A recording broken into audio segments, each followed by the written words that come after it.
Bonjour et bienvenue dans l'émission Parole d'experts consacrée aujourd'hui à la gestion des contrats de location dans la finance. Alors l'application de la nouvelle norme IFRS 16 imposera aux sociétés publiant des comptes consolidés de faire figurer au bilan à partir de janvier 2019 tous les contrats de location en tant qu'actifs. Une mesure qui s'applique aux preneurs mais aussi aux locataires et qui a pour vocation de mesurer notamment le niveau économique de l'endettement des sociétés. Et pour nous en parler aujourd'hui, un expert, Emmanuel Hamon, fondateur de l'entreprise Via Report. Bonjour. Bonjour Lina. Quel état des lieux on peut faire avec vous aujourd'hui de la gestion des contrats de location en France à ce jour? Alors les contrats de location sont un véritable acte de gestion de l'entreprise. On va trouver énormément de typologies de contrats, donc à la fois dans les entreprises et dans les groupes, une information très complète et très hétérogène, puisque chaque typologie de contrat va offrir son lot d'attributs et de critères spécifiques. La difficulté que rencontrent les groupes de sociétés aujourd'hui est justement que cette information est très dispersée. Il faut pouvoir la recentraliser, les groupes doivent pouvoir se mettre en conformité par rapport à leurs actionnaires, par rapport à leurs enjeux bancaires, et donc on a un véritable besoin d'avoir une information homogénéisée au regard des contrats. Il est dit que la mesure dont on a parlé en introduction a pour vocation finalement de mesurer, de sonder l'état d'endettement des sociétés. Est-ce que c'est une hypothèse que vous partagez ? La norme IFRS 16 a un énorme avantage aujourd'hui, c'est qu'elle va permettre de remettre au bilan des sociétés l'intégralité de la dette et des immobilisations des contrats de location. Il faut savoir qu'un contrat de location est un engagement hors bilan, c'est-à-dire que la société qui contractualise une location, même un bail, quand on prend un bail immobilier, on s'engage sur 3, 6 ou 9 ans. C'est la norme. Donc on a un engagement financier sur cette période. La norme IFRS 16 va permettre de faire apparaître cet engagement au bilan et donc de donner une véritable image fidèle des comptes de la société. Mais est-ce que ça ne va pas impacter à terme les sociétés de location en incitant par exemple les locataires à devenir acquéreurs eux-mêmes des produits ou services qu'ils sollicitent habituellement ?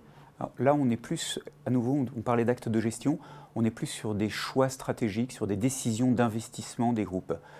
On peut imaginer que s'endetter pour acquérir une immobilisation serait la bonne solution.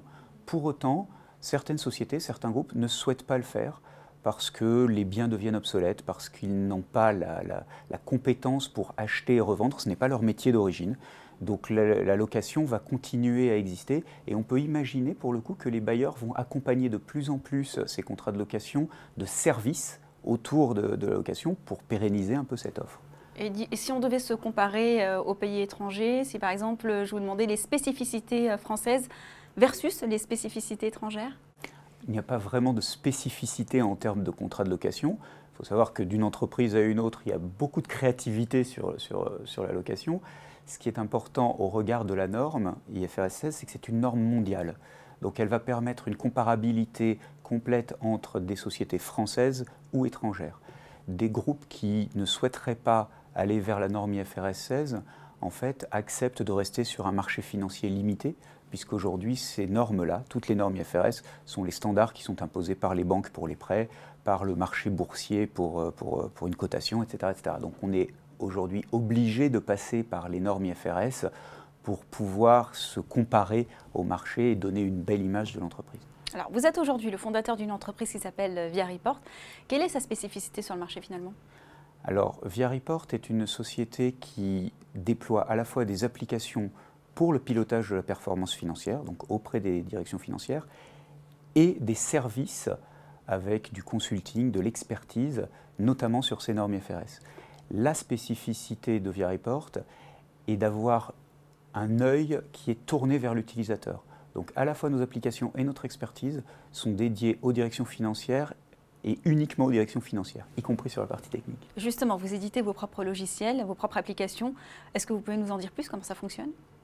Nous sommes à la fois cabinet de conseil et éditeur de logiciels. Nous éditons nos solutions depuis 2009. Nous intégrons aussi des solutions, des applications d'autres éditeurs qui ont des spécificités, des moteurs qui permettent de servir le directeur financier. Notre objectif étant que le directeur financier puisse se concentrer sur sa principale tâche qui est l'accompagnement du développement de son groupe et non pas le pilotage d'applications. Donc notre vocation est de fournir un portail applicatif avec des solutions qui répondent à ses besoins et une expertise métier pour ne pas qu'ils se sentent perdus dans le champ des applications sur le marché. C'est une activité sans frontières.